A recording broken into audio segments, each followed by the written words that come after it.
Hello guys, welcome back my YouTube channel. आज हम diploma second year की pharmacotherapeutic subject को स्टार्ट करेंगे। फार्माकोथेरेप्यूटिक न्यू सिलेबस के अकॉर्डिंग न्यू सब्जेक्ट है, ठीक है, और ये बहुत इंपॉर्टेंट एंड इंटरेस्टिंग सब्जेक्ट है। तो हम लोग इसकी फर्स्ट यूनिट को आज कवर करेंगे। तो फार्माकोथेरेप्यूटिक्स की फर्स्ट यूनिट में क्या क्या पढ़ना है हमें ये देख लेते हैं। कौन कौन से टॉपिक्स डिस्कस करने हैं, क्या पढ़ना है हमें। फार्माकोथेरेप्यूटिक्स का introduction, scope and objectives, rational use of medicines, evidence based medicines, essential medicine list, standard treatment guidelines. ये सारे टॉपिक्स हमें फर्स्ट यूनिट में डिस्कस करने हैं। हम वन बाय वन सारे टॉपिक्स को डिस्कस करेंगे। उसके साथ ही साथ हमें सेकेंड यूनिट से जो चीज़ें पढ़नी है, डिजीज पढ़नी है, उनके विषय में क्या क्या पढ़ना है, ठीक है, कौन से पार्ट पढ़ने हैं, like aetiopathogenesis, clinical manifestation, non pharmacological and pharmacological management of the disease. ये सारे डिजीज के बारे में ये पार्ट्स उनकी स्टडी करनी है। किसी भी डिजीज की ये सारे पार्ट्स को स्टडी करना है। तो हाँ, ये सारे टर्म्स क्या होते हैं, इनके बारे में शॉर्ट इंट्रोडक्शन देंगे, ठीक है। तो आप लोग पूरे वीडियो को अगर लास्ट तक देखेंगे तो आपको फर्स्ट यूनिट बहुत इजी है एंड इंटरेस्टिंग है। आप लोग इसको जल्दी से याद कर लेंगे और जल्दी से आप लोगों को समझ में आ जाना है, ठीक है। तो हम सबसे पहले स्टार्ट करते हैं फार्माकोथेरेप्यूटिक्स का इंट्रोडक्शन। Let's start guys. तो हम लोग फार्माकोथेरेप्यूटिक्स का इंट्रोडक्शन सबसे पहले पढ़ते हैं। डेफिनेशन क्या होता है फार्माकोथेरेप्यूटिक्स को हम पीटी से भी लिख सकते हैं, इसकी शॉर्ट फॉर्म पीटी, ठीक है। Pharmacotherapeutics is the application of pharmacological information together with the knowledge of the disease for its prevention, mitigation और क्योर।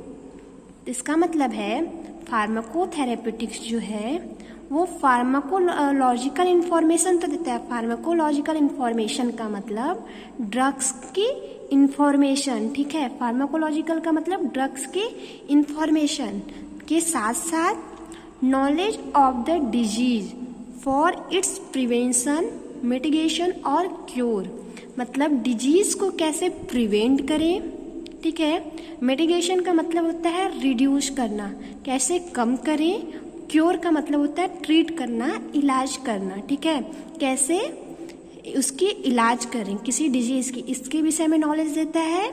और साथ ही साथ दवाओं के विषय में, मेडिसिन्स के विषय में इंफॉर्मेशन देता है, नॉलेज देता है, ठीक है। तो फार्माकोथेरेप्यूटिक नेक्स्ट इसका हम देख लेते हैं क्या अनदर डेफिनेशन।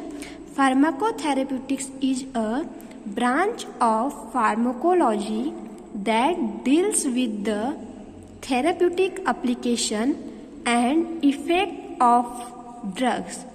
ये मतलब फार्माकोथेरेप्यूटिक्स जो है वो फार्माकोलॉजी का ब्रांच है। फार्माकोलॉजी में क्या होता है, इसमें हमें ड्रग्स की स्टडी करनी होती है। फार्माकोलॉजी भी एक सब्जेक्ट होगा आपका, ठीक है।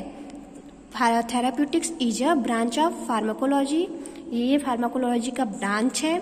इसमें हम therapeutic application and effect of the drug, therapeutic application का मतलब होता है फॉर प्रिवेंटिंग, ट्रीटिंग और मिटिगेशन और डिजीज और condition in humans and animal. मतलब किसी भी एनिमल, ठीक है, किसी भी एनिमल या ह्यूमन की किसी भी डिजीज को कैसे प्रिवेंट करें, क्योर करें, मिटिगेशन कैसे करें, ये हम therapeutic application and effect of the drug, उस ड्रग्स का क्या ही इफेक्ट है ह्यूमन बीइंग पे या एनिमल्स पे, इसकी स्टडी करते हैं, ठीक है।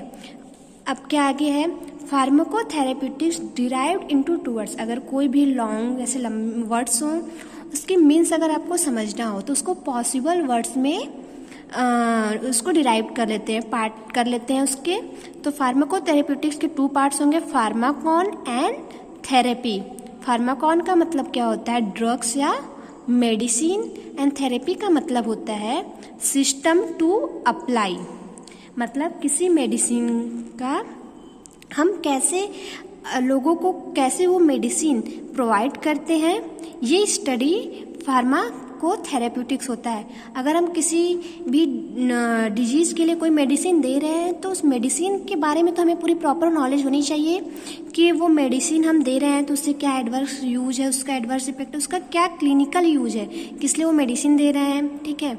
इसकी तो इम्पोर्टेंस होनी चाहिए, उस ड्रग्स के बारे में तो उसकी सारी नॉलेज होनी चाहिए। साथ ही साथ जो डिजीज़ के लिए हम दे रहे हैं वो मेडिसिन, ठीक है, उस डिजीज़ की भी हमें सारी नॉलेज होनी चाहिए। उस डिजीज़ के विषय में भी हमें पता होना चाहिए कि अच्छा ये डिजीज़ है आपको, तो इस डिजीज़ में हम ये ड्रग्स आपको दे रहे हैं, ठीक है। नेक्स्ट है it is an applied science. ये अप्लाइड साइंस है। क्या होता है अप्लाइड साइंस, देख लेते हैं।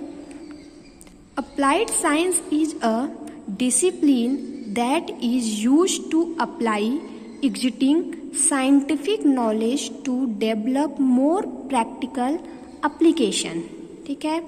नेक्स्ट आप लोगों को मैंने बताया था कुछ इम्पॉर्टेंट टर्म्स हैं जो आपको फर्दर आपके फार्माकोथेरेप्यूटिक्स सब्जेक्ट में इम्पॉर्टेंट है, इसके मतलब आप लोग समझ लीजिए। पहला क्या है, इटियोपैथोजेनेसिस। इटियोपैथोजेनेसिस क्या होता है, the causes and subsequent development of N abnormal condition और ऑफ अ डिजीज। इसका मतलब क्या है कि किसी बॉडी में, ठीक है, डिजीज कैसे कॉज हो रही है, ठीक है, कैसे कॉज हो रही है, ये क्या होता है इटियोपैथोजेनेसिस, ठीक है। उसका डेवलप कैसे हो रहा है, किस वजह से वो हो रहा है, बॉडी में वो कैसे डेवलप कर रहा है, ठीक है। कॉजेज एंड सब्सिक्वेंट डेवलपमेंट, कैसे कॉज हो रहा है और बॉडी में उसके डेवलपमेंट कैसे हो रही है, इसकी स्टडी इटियोपैथोजेनेसिस में होती है, ठीक है, किसी भी डिजीज के बारे में। एंड देन नेक्स्ट टर्म है आपका क्लिनिकल मैनिफेस्टेशन। क्लिनिकल मैनिफेस्टेशन क्या होता है, a clinical manifestation is the physical result of some type of illness और इन्फेक्शन। क्लिनिकल मैनिफेस्टेशन को आप सिम्टम्स भी बोल सकते हैं, मतलब अगर आपको कोई डिजीज हुआ है तो उसका फिजिकली रिजल्ट क्या है, आपकी बॉडी पे क्या रिजल्ट शो कर रहा है, क्या सिम्टम्स है जिससे आप पहचान रहे हो कि आपको वो डिजीज हुआ है, ठीक है। अ क्लिनिकल मैनिफेस्टेशन, ठीक है, सिम्टम्स होते हैं जो फिजिकल रिजल्ट शो करता है आपकी बॉडी पे। नेक्स्ट है non pharmacological management of disease, ठीक है, and pharmacological management of disease. इन दोनों को हम एक टर्म्स में लिख सकते हैं, ट्रीटमेंट, ठीक है। किसी डिजीज की ट्रीटमेंट जो करनी है हमें वो 2 टाइप्स से हो सकती है, ठीक है। फर्स्ट क्या है फार्माकोलॉजिकल मैनेजमेंट, फर्स्ट है non pharmacological management of disease. Non pharmacological management का मतलब है कि बिना दवाइयों के, नॉन फार्माकोलॉजिकल का मतलब बिना दवाइयों के किसी डिजीज को ट्रीट करना, ठीक है। Non pharmacological management of disease क्या है, non pharmacological therapy, non medication treatment referring to therapies that do not involve drugs, जिसमें ड्रग्स इन्वॉल्व ना हो। फार्माकोलॉजिकल मैनेजमेंट ऑफ डिजीज क्या होता है, जिस therapies that involve the drug. तो हम जैसे कोई डिजीज, जैसे एग्जांपल ले लेते हैं डायबिटीज, ठीक है। डायबिटीज में फार्माकोलॉजिकल ट्रीटमेंट क्या होती है, जैसे हम उनको कोई ड्रग्स देते हैं लाइक मेटफॉर्मिन, ग्लिबेनकामाइड, ग्लिमेपिराइड, ठीक है। ऐसे बहुत सारे ड्रग्स हैं जो हम डायबिटीज को ट्रीट करने के लिए देते हैं। जो ड्रग्स देते हैं उसको हम फार्माकोलॉजिकल ट्रीटमेंट या फार्माकोलॉजिकल मैनेजमेंट ऑफ डिजीज बोलेंगे, ठीक है। इतना समझ में आया आप सबको। एंड देन नॉन फार्माकोलॉजिकल का मतलब है जैसे अगर डायबिटीज हुआ है तो उनको हम मना करेंगे, परहेज करने को बोलेंगे, लाइक आप कार्बोहाइड्रेट, ग्लूकोज की चीज़ें नहीं खाओ, उसका इंटेक नहीं करो, लाइक चावल, आलू, मीठी चीज़ें, ये सब चीज़ें आप नहीं खाओ, ये वो चीज़ें होती है non pharmacological management of disease. तो किसी भी डिजीज को 2 टाइप्स से ट्रीट कर सकते हैं, first non pharmacological, second pharmacological. Non pharmacological में हम उनको परहेज बताएंगे, ठीक है, जो ड्रग्स के इन्वॉल्व इसमें ना हो, और फार्माकोलॉजिकल में ड्रग्स दे के हम उनको ट्रीट करेंगे। और हम लोग का नेक्स्ट हेडिंग आता है स्कोप ऑफ फार्माकोथेरेप्यूटिक्स। क्या है स्कोप इसका, हम लोग देखते हैं। To increase knowledge and upgrade the skill which are needed for safe use and medicines distribution by pharmacist and nurses in hospital to patient. इसमें क्या होता है, जो फार्मासिस्ट होते हैं जो मेडिसिन पेशेंट को देते हैं, डिस्ट्रीब्यूट करते हैं, लाइक फार्मासिस्ट और नर्स, ठीक है, उनकी नॉलेज इंक्रीज होती है, अपग्रेड होती है, ठीक है। वो ड्रग्स के बारे में और डिजीज़ के बारे में उनको पूरी नॉलेज रहती है, जिससे वो जो पेशेंट हैं उनको सही दवा, सही इलाज, सही ट्रीटमेंट दे सकते हैं, ठीक है। नेक्स्ट है, it develops the basic concept of person working in different diagnostic laboratories and in pathology labs, ठीक है। एंड थर्ड पॉइंट है, pharmacotherapeutic study enhance the understanding of concept of pharmacist working in retail shop for disease eradication and medicines prescribed, ठीक है। इसका मतलब जैसे कोई pharmacist है, ठीक है, रिटेल शॉप का मतलब होता है मेडिकल स्टोर। तो मेडिकल स्टोर पे किसी भी फार्मासिस्ट का वर्किंग करने के जो कॉन्सेप्ट होता है, काम करने का जो तरीका होता है, ठीक है, उसकी अंडरस्टैंडिंग को इन्हांस करता है फार्माकोथेरेप्यूटिक की स्टडी, ठीक है। कह सकते हैं कि फार्माकोथेरेप्यूटिक्स की स्टडी से कोई फार्मासिस्ट मेडिकल स्टोर पे कैसे वर्क करना है उसके कॉन्सेप्ट की अंडरस्टैंडिंग को इन्हांस करता है, ठीक है। नेक्स्ट पॉइंट है pharmacotherapeutics provide knowledge and skill necessary for quality use of medicine, ठीक है। क्वालिटी यूज ऑफ मेडिसिन, ठीक है। फार्माकोथेरेप्यूटिक्स क्या करता है, नॉलेज प्रोवाइड करता है, skill necessary for quality use of medicine, ठीक है। नेक्स्ट क्या है, pharmacotherapeutics covers pathophysiology and therapeutics of various disease, ठीक है। Pathophysiology of various disease and therapeutics of various disease. Pathophysiology का मतलब होता है the disorder physiological process associated with disease और इंजरी, ठीक है। मतलब कोई क्या फिजियोलॉजिकल प्रोसेस है जिसकी वजह से आपको कोई डिजीज़ हो रहा है, ठीक है। इसकी नॉलेज एंड थेरेप्यूटिक्स मतलब उसकी ट्रीटमेंट हम कैसे कर रहे हैं, इलाज कैसे कर रहे हैं, ठीक है। तो ये दोनों पॉइंट को ये फार्माकोथेरेप्यूटिक्स कवर करता है, ठीक है। अब हमारा स्कोप ख़त्म हुआ, अब हम और वेरियस ऑफ स्कोप हैं आपके फार्माकोथेरेप्यूटिक्स के, ठीक है। एंड देन अब हम लोग क्या स्टडी करेंगे, ऑब्जेक्टिव में फर्स्ट क्या पॉइंट है, to concept to manage the disease condition. क्या है कि किसी भी डिजीज कंडीशन को कैसे मैनेज करना है, कोई डिजीज़ है उसकी कंडीशन को कैसे मैनेज करना है, ठीक है। पेशेंट काउंसलिंग टेक्निक, पेशेंट से कैसे कंसल्ट करना है, बातचीत कैसे करनी है, उनको दवा देने से पहले उनके बारे में जानना कि उनको किसी दवा से कोई रिएक्शन तो नहीं है, उनकी हिस्ट्री थोड़ी जानना, मेडिकल टर्म्स में पेशेंट काउंसलिंग कहलाता है। बहुत इम्पॉर्टेंट है आपका पेशेंट काउंसलिंग करना, ठीक है। And then participate in planning the rational medicine therapy for common diseases. क्या रेशनल मेडिसिन क्या होता है, सबसे पहले हम समझते हैं कि रेशनल मेडिसिन क्या होता है। रेशनल मेडिसिन होता है जो मार्केट में, ठीक है, ईजी अवेलेबल हो, ठीक है, ईजी अवेलेबल हो, कॉस्ट इफेक्टिव हो, ठीक है, सस्ती मेडिसिन हो, ठीक है, और जो पेशेंट है उसके पर्सनल, उसके खुद की इंडिविजुअल उसको ड्रग्स की नीड हो, उतनी अमाउंट में उसकी नीड हो, वो होता है रेशनल मेडिसिन, ठीक है, थेरेपी। तो हम एज अ फार्मासिस्ट क्या वर्क होता है कि किसी भी पेशेंट को हम रेशनल मेडिसिन क्या नाम है प्रोवाइड करें, ठीक है। नेक्स्ट पॉइंट है therapeutic approaches to management of disease. कैसे किसी भी डिजीज़ की ट्रीटमेंट करनी है, ठीक है, उसको मैनेज करना सिखाता है। Pathophysiology of disease and rational drug therapy, ठीक है, आपको pathophysiology and rational drug therapy तो बता ही दिया। नेक्स्ट है to prepare the treatment plans in accordance with finding of disease diagnosis of individual patient। मतलब इंडिविजुअल पेशेंट का मतलब है कि जैसे आपके एज अ फार्मासिस्ट आपको आपके यहाँ कोई मेडिसिन लेने गया है, कोई पेशेंट, दो पेशेंट है, एक क्या नाम है छोटा बच्चा है, ठीक है, और एक एडल्ट पर्सन है, एक चिल्ड्रेन है और एक एडल्ट है। तो आप और दोनों को सेम डिजीज़ हुआ है, बट आप उनको जो ड्रग्स प्रोवाइड करोगे इंडिविजुअल, उन दोनों को अलग अलग, उनके डोजेस में डिफरेंट होंगे।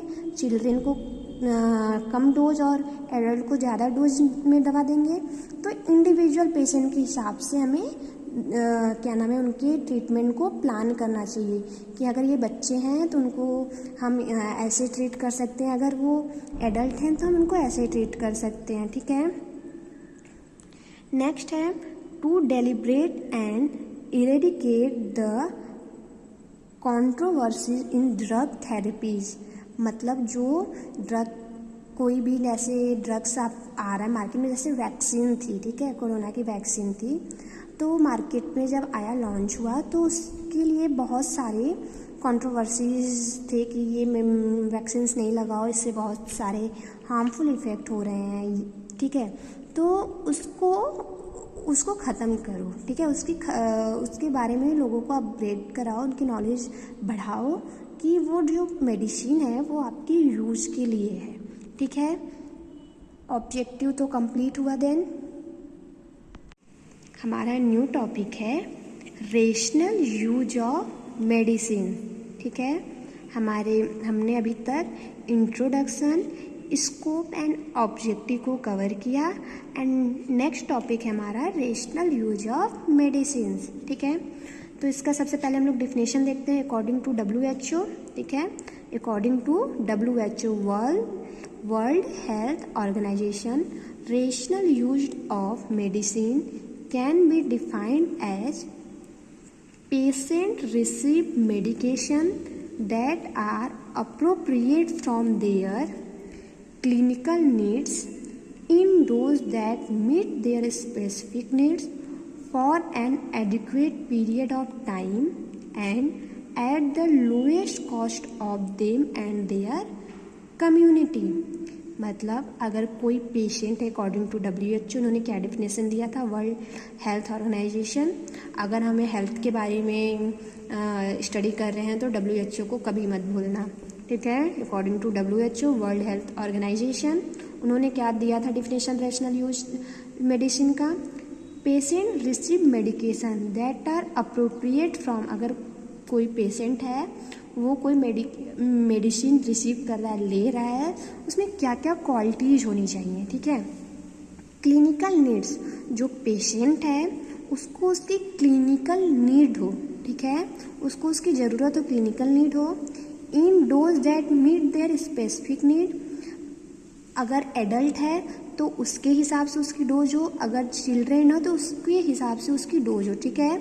तो इसका मतलब in dose that meet their specific need, ठीक है। फिर उसके बाद नेक्स्ट पॉइंट है for an adequate period of time.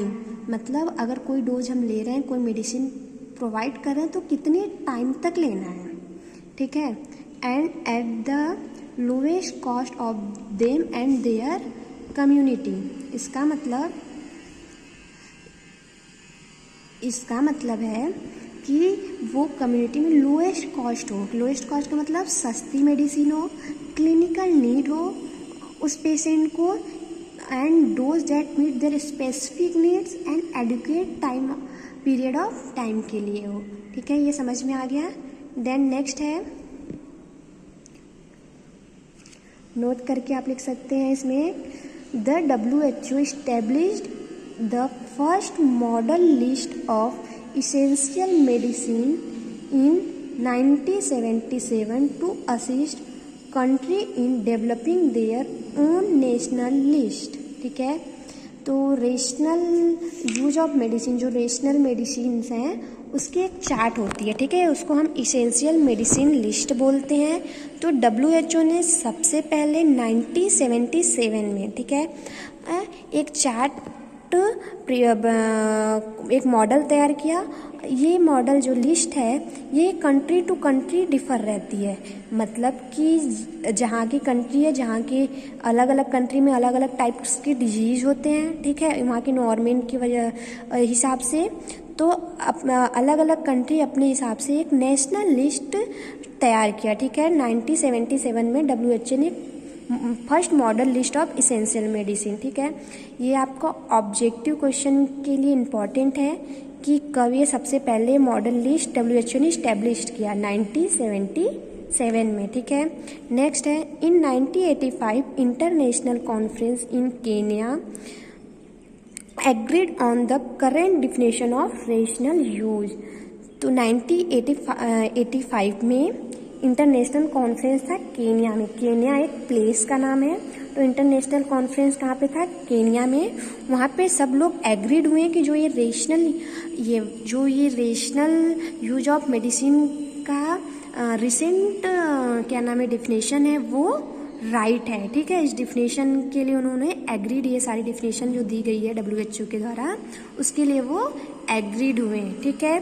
तो आप इसका 1985 एंड केन्या में इंटरनेशनल कॉन्फ्रेंस हुआ था, ये सब आप लोग अंडरलाइन कर लेंगे, ये ऑब्जेक्टिव क्वेश्चन के लिए आपके इम्पॉर्टेंट है। देन नेक्स्ट क्या है, the international network for the rational use of drug INRUD, ये शॉर्ट फॉर्म है, ये आपको याद रहना चाहिए। ये भी आपके ऑप्शनेबल क्वेश्चन, ऑप्शनेबल क्या 1 मार्क्स के क्वेश्चन जो आते हैं उसके लिए इम्पॉर्टेंट है। INRUD का फुल फॉर्म तो क्या होगा, international network for the rational use of drug, कब was founded in 1989 with the goal of conducting multidisciplinary intervention research project to promote rational drug use, ठीक है। International network for the rational use of drug, ठीक है। ये एक 1989 में एक committee तैयार की गई, international network for the rational use of drug. उसका गोल क्या था, ठीक है, उसका गोल क्या था, conducting multidisciplinary intervention research project to promote rational drug use. जो रेशनल ड्रग यूज है उसको प्रमोट करना, ठीक है। 1989 में फाउंड किया गया international network for the rational use of drug INRUD। ये सारी चीज़ें आप जो ईयर्स हैं और जो फुल फॉर्म्स हैं ये 1 मार्क्स के क्वेश्चन के लिए बहुत इम्पॉर्टेंट हैं, तो आप इसको अंडरलाइन कर सकते हैं, ठीक है। नेक्स्ट आप क्या पढ़ेंगे, at the first international conference of improving the use of medicine. यहाँ से international conference of improving the use of medicine ICIUM, international conference of improving use of medicine in Thailand in 1997 review of all published intervention studies with adequate study design was presented, ठीक है।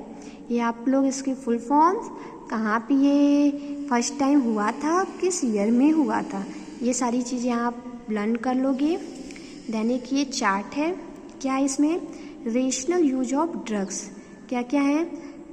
First start करते हैं right dose में दो, right frequency of administration, ठीक है। Right frequency of administration का मतलब है कि अगर आप ओरल दे रहे हो तो कितने अमाउंट में कितनी उसकी फ्रिक्वेंसी रहे, अगर इंजेक्शन में दे रहे हो तो उसकी कितनी फ्रिक्वेंसी रहे, ठीक है। Right route of administration, various route हैं, IM, IV, ठीक है, ओरल। तो राइट रूट ऑफ एडमिनिस्ट्रेशन, किसी ड्रग्स का राइट रूट क्या है। Then right follow up, right indication, क्या उसको इंडिकेशन कि ये ड्रग्स लो तो आप ये चीज़ों की परहेज करो, ठीक है। क्या चीज़ें उस ड्रग्स के साथ आपको बतानी है, उसको इंडिकेट करना है। राइट डोजेज में दो, राइट ड्यूरेशन ऑफ ट्रीटमेंट, ठीक है, कितने ड्यूरेशन, कितने टाइम के लिए आप वो ड्रग्स उसको प्रोवाइड कर रहे हो। राइट इन्फॉर्मेशन टू पेशेंट, सही इन्फॉर्मेशन पेशेंट को देना, रेशनल यूज ऑफ ड्रग का एम है एक तरीके से, ठीक है।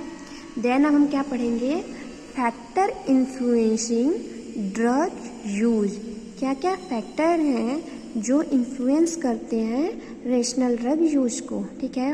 रेशनल ड्रग, ये अनदर एक और चार्ट है। फर्स्ट क्या है, patient and community, drug supply system, prescriber, dispenser and work places, and policy, legal and regulatory framework, ठीक है। ये वेरियस फैक्टर हैं जो रेशनल ड्रग यूज को इन्फ्लुएंस करते हैं, ठीक है। नेक्स्ट क्या पढ़ेंगे हम,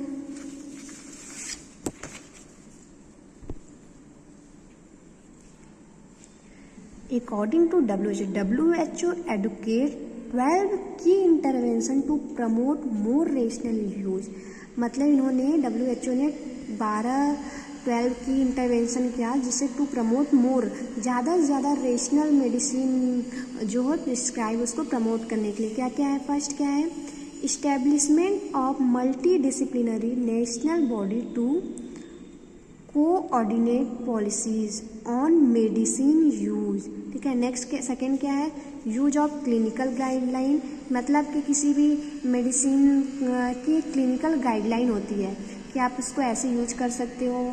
किसी डिजीज़ की क्लिनिकल गाइडलाइन होती है कि अगर आपको ये डिजीज़ हुई है तो आप क्या क्या चीज़ें परहेज या क्या कौन कौन सी मेडिसिन, हर चीज़ की गाइडलाइन होती है, उसको फॉलो करो।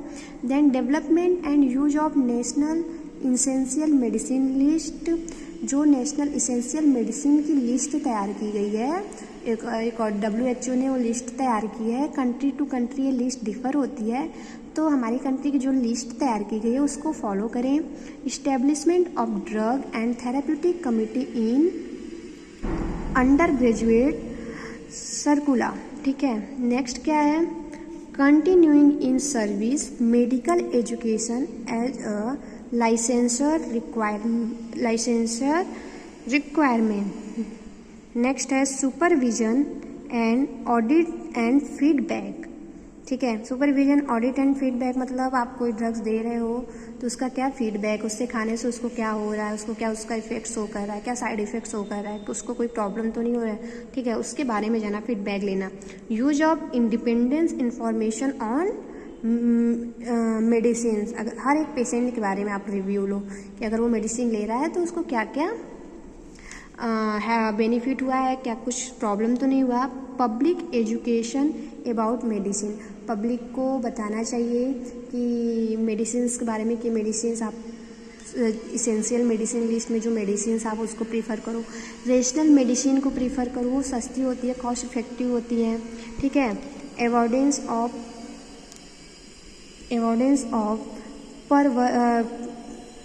परवर्स financial incentives, use of appropriate and enforced regulation, sufficient government expenditure to ensure availability of medicines and staff। ये 12 की इंटरवेंशन है जो WHO ने रेशनल मेडिसिन को प्रमोट करने के लिए दिया था, ठीक है। नेक्स्ट क्या है, प्रोसेस ऑफ रेशनल प्रिस्क्राइबिंग, ठीक है। क्या प्रोसेस है किसी भी पेशेंट को रेशनल ड्रग प्रिस्क्राइब करने के लिए। फर्स्ट क्या है, इस्टेब्लिश्ड अ डायग्नोसिस, डायग्नोसिस को इस्टेब्लिश मतलब कोई डायग्नोसिस है उसके बारे में जानना है। Define therapeutic problem, therapeutics problems का मतलब होता है उसको क्या क्या डिजीज है, उसको क्या क्या प्रॉब्लम्स आ रही हैं, ठीक है। Therapeutic goal to be achieve, कौन से ड्रग्स के साथ, मतलब अगर डिजीज है तो ड्रग्स के साथ हमें किस ड्रग्स के साथ उसका गोल मतलब इलाज जो है, ट्रीटमेंट हम अचीव कर सकते हैं। लास्ट है select the class of drug, मतलब कि किस क्लास का, किसी भी अभी आप डिजीज को ले लो, वेरियस ऑफ क्लासेस उसमें ड्रग्स अवेलेबल हैं तो सेलेक्ट करता है class of drug. Thank you guys watching my video. आशा करती हूँ कि आपको ये वीडियो समझ में आई हो। अगर आपको कोई भी डाउट्स हो तो आप कमेंट सेक्शन में आप मुझे कमेंट करिए, मैं उस डाउट को क्लियर कर दूँगी। Thank you so much.